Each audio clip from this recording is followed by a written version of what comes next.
दिखाता हूँ।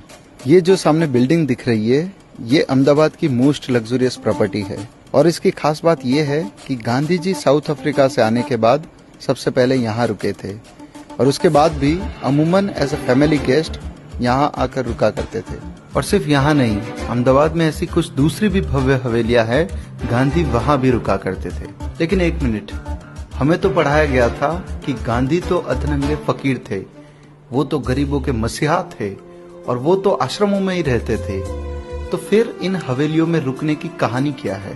इसी प्रश्न को लेकर जब हमने थोड़ा रिसर्च किया तो पता चला कि गांधी कभी भी कहीं भी जाते तो उस शहर या कस्बे के मोस्ट लग्जरियस अकोमोडेशन में ही निवास करते थे। गांधी जब दिल्ली में होते थे तो बिरला भवन में ठहरते थे, जो कि देश के सबसे बड़े उद्योगपतियों में से एक ऐसे घनश्याम दास बिरला की आलीशान कोठी थी। गांधी जब मुंबई में होते थे तो मणि भवन में ठहरते थे, जो कि उनके एक धनी मित्र और ज्वेलरी का बिजनेस करने वाले रेवाशंकर झवेरी की हवेली थी। गांधी जब कोलकाता में होते थे तो हैदरी मंजिल में रुका करते थे, यह भी कलकत्ता के एक बड़े बोहरा व्यापारी की कोठी थी। यहाँ तक कि 1942 में जब गांधी को जेल हुई तो उनको किसी सामान्य जेल में नहीं बल्कि पुणे के आगा खान पैलेस में रखा गया। ये महल देश की सबसे शानदार इमारतों में से एक है और यही गांधी की जेल हुआ करती थी। तो मित्रों, पॉइंट है कि गांधी की गरीबी, फकीरी और महात्मापन एक सफेद झूठ है।